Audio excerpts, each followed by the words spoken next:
m'appelle Juliette, j'ai maintenant 23 ans depuis peu. Donc je suis partie en Roumanie, exactement à Bucarest, avec l'association COSI. Déroulé en 2 parties, on a fait des projets Erasmus où on devait entraîner des animateurs jeunesse, et de l'autre côté on avait des projets, des événements sur Bucarest, notamment pour la tolérance, la citoyenneté active. Alors du coup là je suis en année de césure entre mon M1 et mon M2 et je voulais faire quelque chose d'un peu nouveau et surtout m'engager parce que j'ai déjà eu l'opportunité de m'engager avant, mais là je voulais faire sur une plus longue durée et donc je suis partie 7 mois. Alors les missions elles sont vraiment diversifiées. On était découpés en 2 teams, donc en ligne et hors ligne. Et donc l'équipe hors ligne devait tout simplement préparer des événements. Donc par exemple on a fait de l'art thérapie ou encore on a fait des soirées movie night, des choses comme ça. Et de l'autre côté on avait une team en ligne et là on devait monter des vidéos, sensibiliser aussi donc sur nos campagnes et sur nos thèmes de campagne comme la tolérance par exemple, en créant des petites vidéos par exemple sur Instagram, ou bien alors on a fait aussi des événements, des réunions avec des professionnels du domaine, par exemple sur la manière dont on doit faire attention sur les réseaux sociaux ou bien comment s'informer, des choses comme ça. Du coup je suis déjà partie en Roumanie avant, donc je connaissais déjà beaucoup de mots et je suis repartie aussi pour apprendre la langue. Donc quel mot je pourrais apprendre? Tout simplement bonjour et je dirais bună ziua.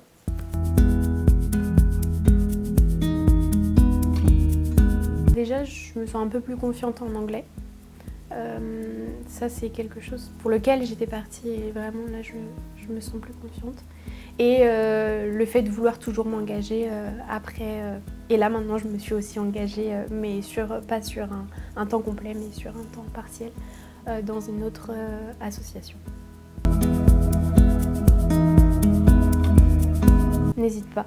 Franchement, n'hésite pas. Tu vas juste pouvoir améliorer tes compétences linguistiques, tu vas pouvoir rencontrer plein de personnes, vraiment beaucoup de personnes de toute l'Europe et pas que, parce que j'ai aussi rencontré des personnes qui vivaient en Europe mais qui n'étaient pas européens. Et ouais, juste lance-toi et tu verras, ça se passera très très bien.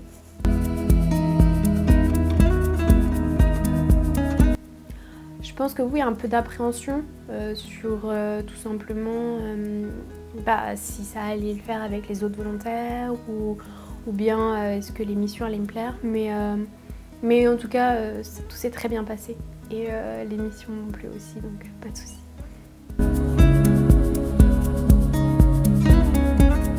Déjà, dans la rubrique, quand tu vas sur le site du Corps européen de solidarité, choisis les thèmes qui vont te plaire le plus.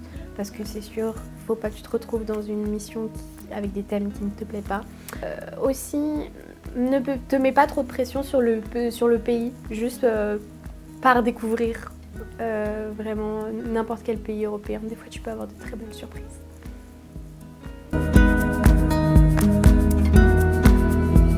En fait, je n'ai pas eu trop de choc culturel puisque j'avais déjà fait mon Erasmus là-bas. Néanmoins, moi, un truc qui me perturbe tout le temps, c'est un peu les trains là-bas. En France, c'est vraiment vraiment très sécurisé et là-bas, tu passes juste sur les rails de train comme ça. Et ouais, tu traverses et tout ira très bien. Ça, je crois que c'est ce qui me choque toujours. Je sais pas pourquoi.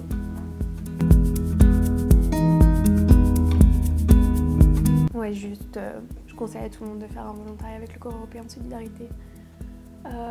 Vraiment, vous avez une grande opportunité et saisissez-la parce que c'est vraiment une super opportunité de pouvoir voyager, découvrir de nouvelles personnes et de nouveaux endroits et un nouveau pays.